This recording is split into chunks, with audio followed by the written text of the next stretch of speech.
Nah, saatnya meregangkan kakimu dan berjalan-jalan di taman. Matahari bersinar dan kamu menikmati cuaca serta kehidupanmu. Saat itulah kamu melihat awan vertikal yang membesar dengan cepat. Awalnya berwarna putih terang, mendekat dengan sangat cepat, berubah menjadi padat dan gelap. Langit menjadi gelap, terpaan angin menghembus topimu sehingga terlepas dari kepala. Lalu rambutmu mulai berdiri. Itu pertanda kamu harus berlari menyelamatkan diri, kamu nyaris disambar petir. Pada saat ini, muatan positif meningkat di seluruh tubuhmu. Muatan itu akan mencapai bagian badai yang bermuatan negatif. Jika kamu tidak bereaksi cepat, kedua muatan akan bertemu dan akan berakhir buruk bagimu.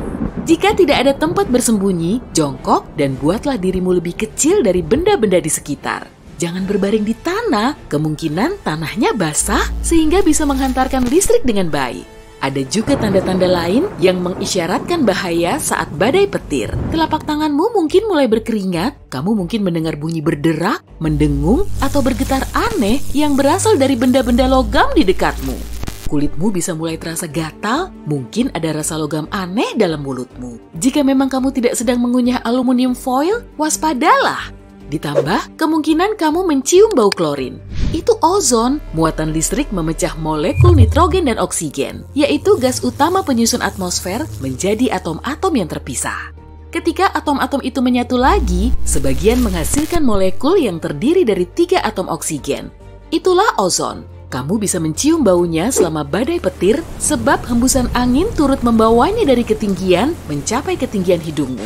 Kamu bisa memperkirakan seberapa dekat sebuah badai petir dengan mengukur waktu antara kilat terlihat dan petir terdengar. Setiap 5 detiknya berarti berjarak sekitar 1,5 kilometer. Langit di atas kepalamu menjadi gelap dan berubah warna menjadi hijau tak menyenangkan. Sesuatu menghantam pipimu. Aduh, sakit. Kamu memungut benda yang menghantammu. Hujan es raksasa. Tapi di luar udara tidak begitu dingin dan juga tidak hujan. Kamu sadar sekelilingmu terasa sangat diam, sangat tenang. Rasanya tidak ada angin. Ini membuatmu berpikir tentang suasana tenang sebelum badai. Dan memang kamu segera mendengar bunyi. Bunyi itu mendekat dengan cepat dan berubah menjadi deru seolah kereta barang sedang mendekatimu. Hanya saja itu bukan kereta, itu adalah tornado. Dan kamu hampir tidak punya waktu untuk melarikan diri. Corong tornado tidak terlihat di balik kumpulan puing-puing beterbangan. Tetapi kamu tidak mungkin keliru membedakan terowongan udara berputar ini dari benda lain. Jika saat tornado terjadi, kamu sedang berada di jalan, menjauhlah sejauh mungkin dari mobilmu. Ini akan mencegah kendaraan itu meluncur cepat ke arahmu. Cari parit, tiaraplah di dalamnya. Dan lindungi kepalamu. Jika kamu di dalam rumah, menjauhlah dari jendela dan kalau memungkinkan, berlindunglah di ruang bawah tanah. Sekarang, kamu berada di tepi laut, berjalan menyusuri pantai sambil menikmati angin sepoi-sepoi. Tiba-tiba tanah di bawah kakimu mulai bergetar. Pasti ini gempa bumi. Keanehan lain yang kamu lihat adalah air surut dari pantai dengan kecepatan luar biasa. Air meninggalkan dasar laut terbuka, terumbu karang, dan bahkan ikan. Saat itulah kamu mendengar bunyi menderu di kejauhan. Tsunami! Dan kamu hanya punya beberapa menit untuk menyelamatkan diri. Segera cari tempat tinggi. Sebuah gelombang raksasa sudah melesat cepat menuju pantai. Itu bukan satu-satunya cara tsunami mencapaimu. Tsunami tidak selalu datang menghempas pantai sebagai sejumlah gelombang raksasa. Tsunami bisa tampak seperti gelombang pasang yang cepat naik. Ia biasanya terjadi karena turbulensi bawah air yang hebat. Ia menarik orang yang berada di bawah permukaan laut dan melemparkan benda-benda berat ke sekitar. Kamu juga bisa melihat air laut bergelembung, berputar-putar, dan membentuk pola-pola aneh. Ini pertanda lain akan datangnya tsunami. Anjingmu gelisah. Ia mencakar-cakar pintu, berlarian di dalam rumahmu, dan mencoba berlindung di sudut. Anjing yang biasanya tenang dan jinak, sekarang melolong dan menggonggong. Cuaca juga sudah kacau dalam beberapa hari terakhir. Satu hari panas dan dingin membeku 24 jam kemudian. Ditambah, sungai kecil di dekat rumahmu berubah menjadi hidup, bergelembung ketika mengalir. Baru ketika gelas-gelas mulai berdentingan dalam lemari mula, kamu menyadari artinya. Bunyi denting itu disebabkan oleh getaran awal, gempa-gempa kecil yang mendahului gempa utama. Gempa bumi sering terjadi dalam rangkaian. Kalau terjadi beberapa gempa lemah, kemungkinan gempa yang jauh lebih besar akan segera menyusul. Beberapa saat sebelum gempa, mungkin kamu melihat sinar biru aneh. Sebagiannya seperti berasal dari tanah, yang lain melayang-layang di udara. Inilah yang disebut cahaya gempa bumi. Berasal dari batuan yang mengalami tekanan sangat besar, cahaya ini bisa dilihat berhari-hari atau beberapa detik saja sebelum tanah mulai bergoncang. Namun begitu, para ahli meragukan keberadaan cahaya gempa. Jika kamu merasa akan terjadi gempa bumi dan kebetulan ada ikan lele dalam akuariummu, perhatikan perilakunya. Para ilmuwan telah membuktikan spesies ikan ini bisa bereaksi terhadap getaran bumi. Ikan itu menjadi gelisah ketika aktivitas seismik tinggi. Sebagian serangga dapat merasakan akan datangnya badai. Mereka mempersiapkan diri untuk menghadapi bencana alam dengan menghentikan gerakan apapun. Karena itu, jika kamu melihat banyak serangga di sekitarmu tampak mengantuk, carilah tempat berlindung. Adapun lebah, mereka bisa meramalkan hujan badai lebat. Mereka mulai bekerja lebih giat sehari sebelum mulai hujan. Gelombang laut persegi muncul ketika dua pola gelombang yang berbeda saling bertabrakan. Fenomena ini sepertinya luar biasa, tetapi hanya kalau dilihat dari pantai. Jangan sampai kamu punya pikiran ingin masuk ke laut untuk bermain dalam gelombang semacam itu ya. Di tempat itu ada arus silang di bawah air yang bisa dengan mudah menyeret perenang andal sekalipun. Dan jika kamu melihat gelombang berombak-ombak membawa puing-puing dan rumput laut, tetaplah di luar air juga. Bisa jadi itu adalah pertanda akan datangnya arus pecah yang kuat. Arus ini bisa menghanyutkanmu jatuh ke laut. Jika kamu melihat benda hijau berbau di permukaan laut atau danau, menjauhlah dari air. Bisa jadi itu adalah ledakan populasi alga berbahaya. Kamu tidak dapat mengetahui beracun atau tidaknya pada pandangan pertama. Itu sebabnya lebih baik menghindar sama sekali. 3-4 hari sebelum datangnya siklon tropis, permukaan laut atau samudra bisa naik sampai setinggi 2 meter. Gelombang menghempas pantai setiap 9 detik, semakin dekat siklon tropis, semakin cepat ombak memecah pantai.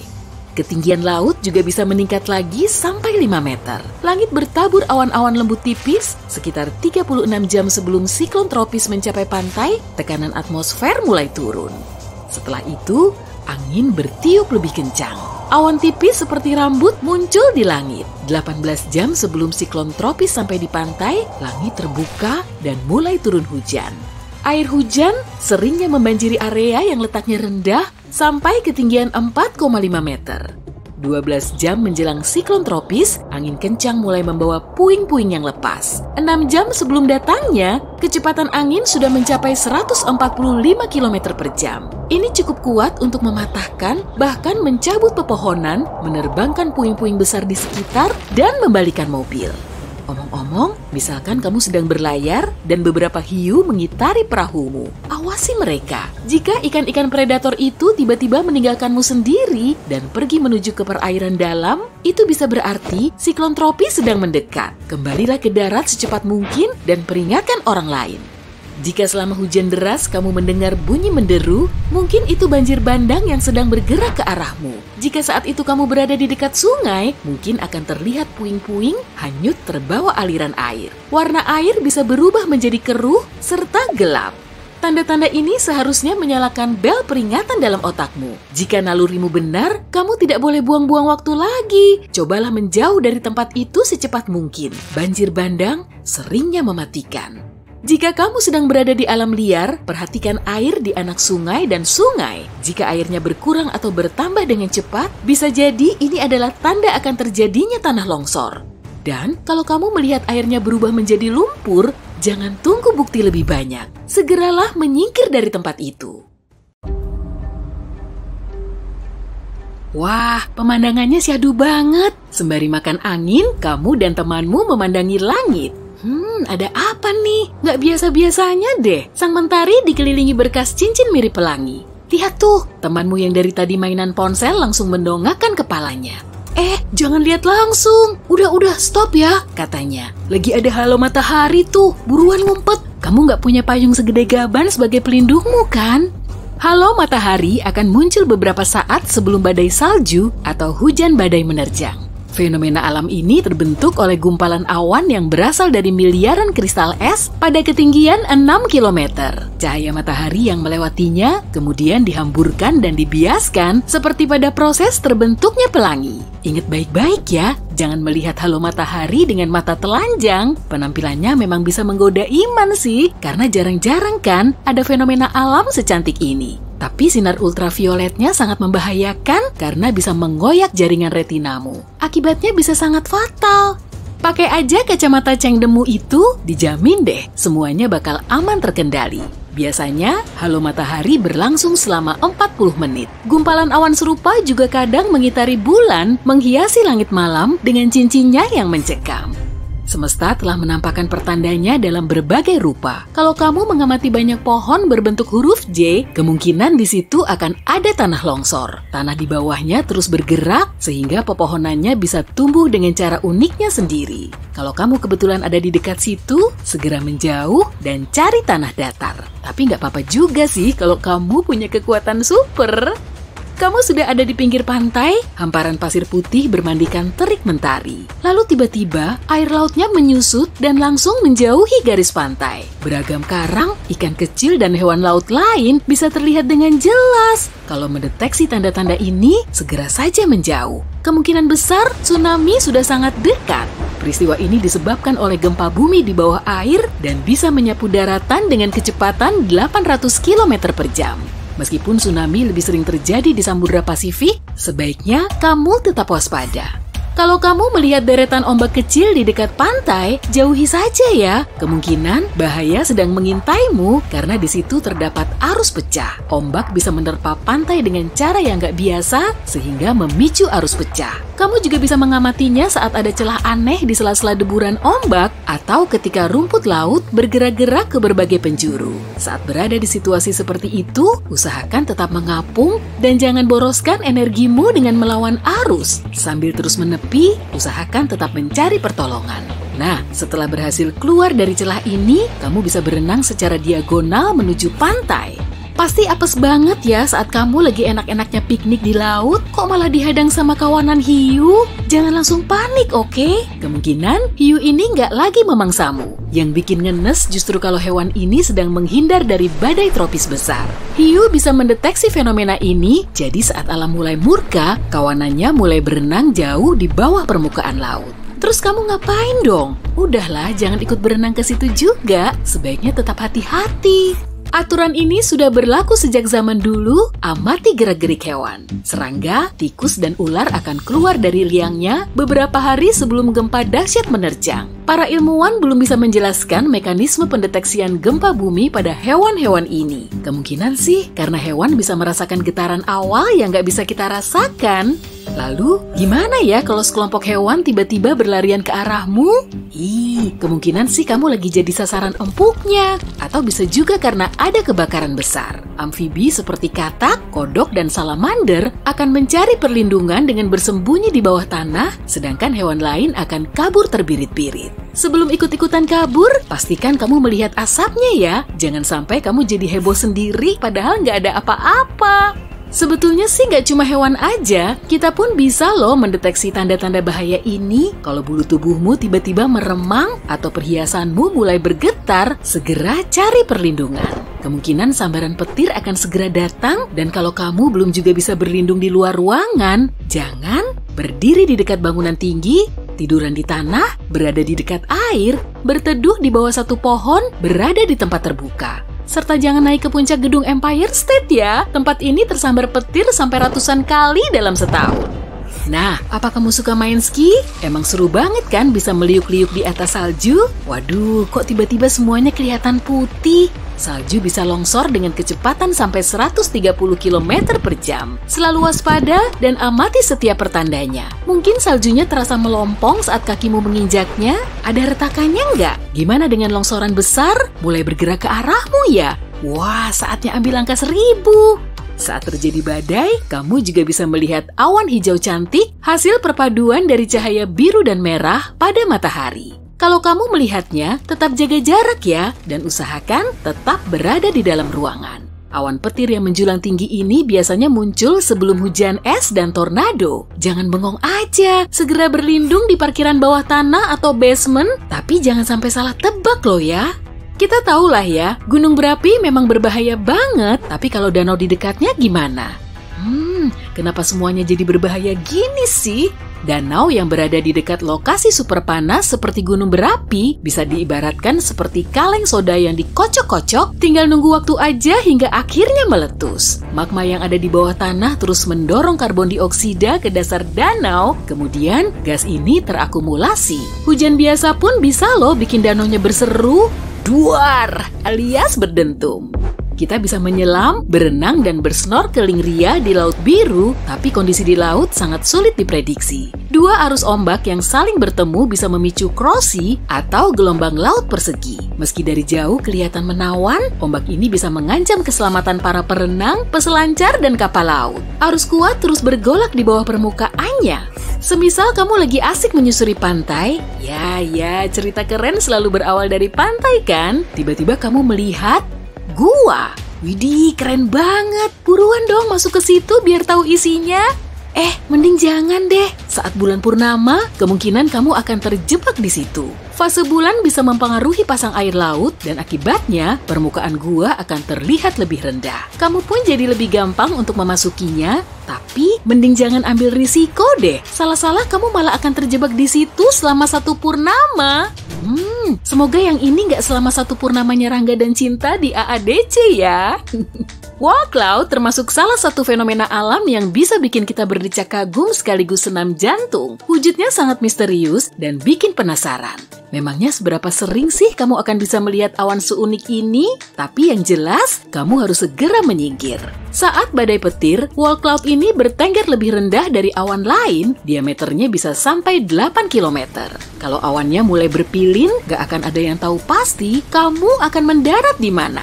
Pada tahun 2009 lalu, seorang pria asal Italia sedang duduk di dapur rumahnya. Tiba-tiba dia melihat cahaya berpendaran di langit. Dengan gercep, dia langsung membawa keluarganya ke tempat aman. Beberapa detik kemudian, gempa super dahsyat menerjang seluruh kawasan tersebut. Keluarganya selamat berkat reaksi cepatnya karena dia tahu cahaya yang berpendaran ini sebenarnya jadi pertanda kalau gempa dahsyat akan segera datang. Cahaya misterius ini sebetulnya telah dideteksi banyak orang sejak lama, bahkan ada yang mengiranya sebagai tanda yang berasal dari luar angkasa.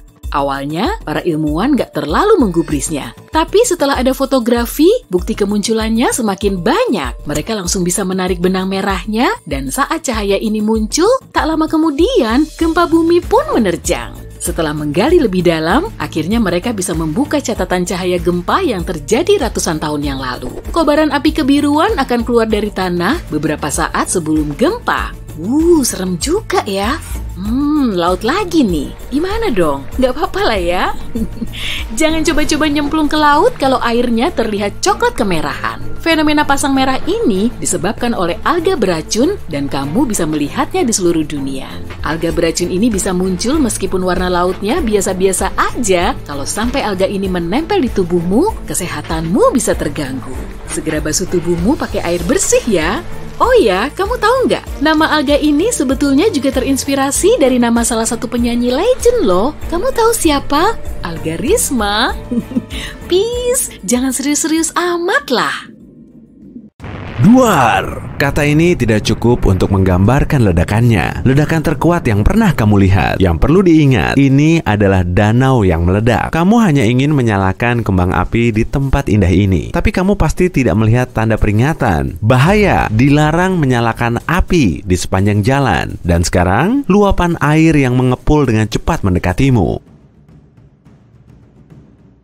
Tapi pertama-tama, mari kita putar kembali kejadiannya dari awal. Kamu berada di Alberta, Kanada, dan baru saja tiba di Danau Abraham. Danau itu membeku, dan pemandangannya mengagumkan. Gelembung-gelembung di balik permukaan es tampak seperti ratusan ubur-ubur beku, yang sebenarnya terbuat dari metana, gas beracun, dan sangat mudah terbakar yang dihasilkan dari bakteri yang hidup di dasar danau. Itu sebabnya ada tanda peringatan jika menyalakan api di atas es es ini, kamu bisa membakar semuanya. Untungnya, kamu sudah tahu hal ini dan menyimpan kembang api yang ingin kamu nyalakan. Sementara itu, di tempat lain, waktu lain, danau yang lain, kali ini tidak beku. Faktanya, mungkin danau ini belum pernah mengalami musim dingin sejak zaman es terakhir. Kita ada di Kamerun sekarang, di Danau Nyos. Danau ini terlihat tenang, tapi jangan salah, airnya yang jingga kecoklatan menyembunyikan rahasia mematikan. Danau ini berada di atas daerah yang terus bergerak dan celah di dasarnya mengeluarkan karbon dioksida dalam jumlah besar. Saat tanahnya bergeser, gas ini keluar dari danau dan mengalir berkilo-kilometer jauhnya. Konsentrasinya sangat tinggi sehingga satu tarikan napas saja akan membuatmu pingsan dan kamu tidak akan bangun lagi. Kamu paham kan? Tapi yang paling menyeramkan adalah CO2 tidak berbau atau berwarna, jadi kedatangannya tidak bisa diduga. Pihak berwenang telah menyiapkan sistem pipa yang mengalirkan gas dari danau, sehingga relatif aman bagi manusia dan hewan berada di sekitarnya. Dan danau beracun lainnya, Kivu, di perbatasan Kongo dan Rwanda, bahkan telah dimanfaatkan untuk menyediakan energi bagi jutaan manusia berkat gasnya. Selagi di Afrika, depresi Danakil di Ethiopia juga wajib dikunjungi. Pantas jika tempat ini dijuluki tempat terpanas di bumi. Tempat ini memiliki mata air yang sangat panas, kolam asam beracun, dan gunung berapi aktif. Pemandangannya bisa dibilang menakjubkan. Dan mungkin satu-satunya tempat berpenghuni di bumi yang tidak ada kehidupan. Ya, itu aneh sih. Aku tahu, suku Afar tinggal di sini sepanjang tahun dan mengumpulkan garam di sekitar mata air untuk dijual. Namun para ilmuwan tidak dapat menemukan mikroba yang hidup di sana.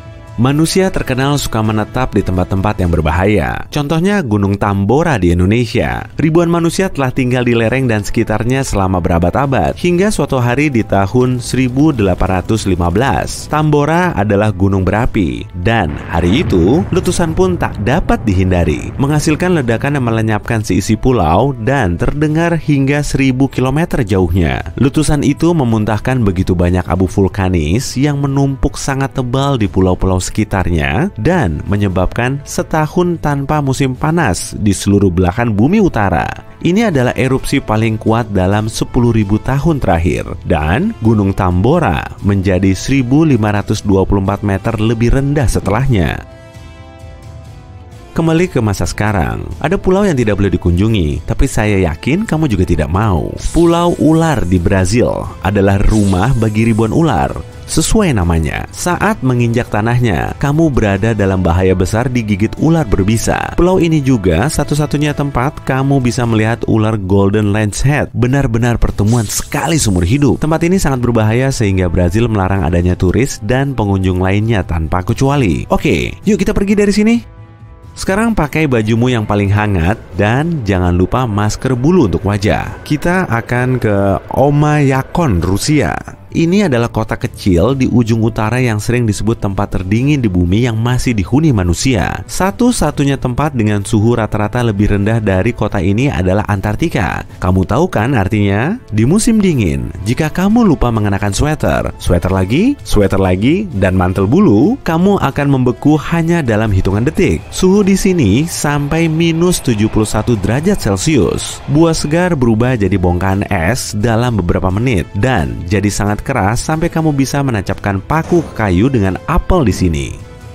Sebelum membeku di tempat, ayo pergi ke suatu tempat di mana tak ada perahu yang mau mengantarmu. Pantai Tengkorak di Namibia. Sungguh, kamu hanya dapat naik mobil atau terbang ke sini karena perahu dan kapal tidak mau mendekati pulau ini. Perairannya berbahaya, angin kencang bisa mengempaskan kapal, dan bebatuan tajam yang bersembunyi di bawah air dengan senang hati bisa menerjang lambung kapal. Pantainya sendiri membentang ratusan kilometer dan terbagi menjadi selatan dan utara. Pengunjung dengan ATV bebas masuk ke bagian selatan, tapi hanya sekitar 800 orang setahun yang dapat mengunjungi bagian utara. Itu pun dengan pemandu khusus. Banyak orang tersesat di gurun ini selamanya, dan tempat ini menakutkan untuk dikunjungi. Namanya berasal dari banyaknya bangkai hewan yang ditemukan di sini.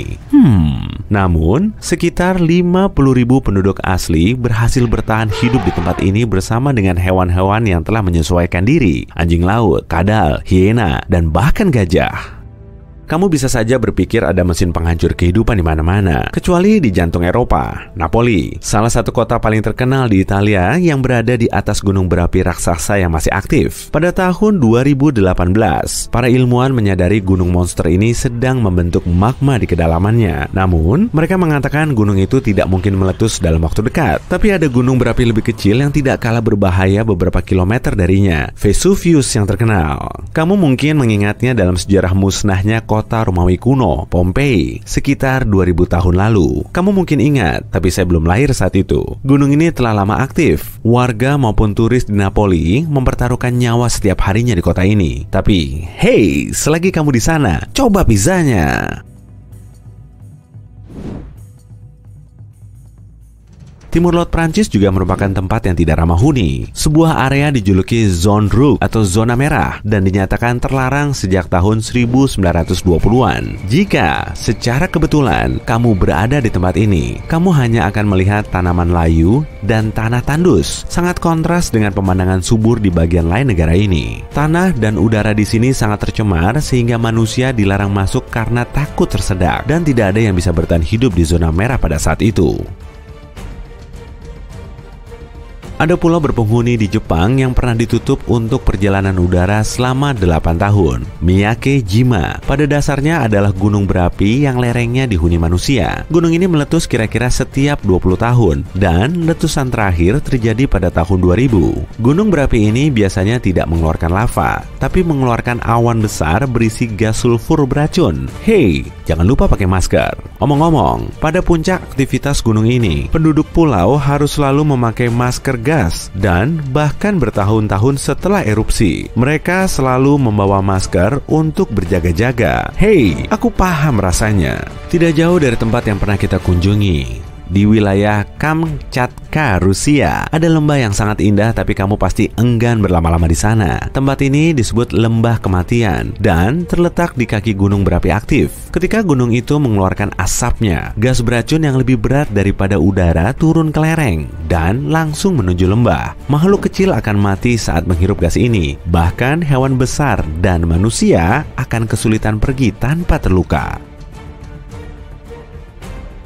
Tempat liburan yang mematikan lainnya adalah Selat Saltstraumen di Norwegia. Tempat ini tampak tenang dan indah, dan kamu hampir bisa merasakannya mengundangmu untuk berenang dan berendam di perairannya. Namun, jangan terkecoh. Setiap 6 jam, selat yang tenang berubah menderu dengan pusaran air besar dan kuat. Itu semua karena arus pasang surut antara dua fjord yang dihubungkan selat tersebut. Di sini, saat air pasang, aliran air terlalu deras untuk sungai yang sempit, menjadikannya perangkap maut bagi perenang dan perahu.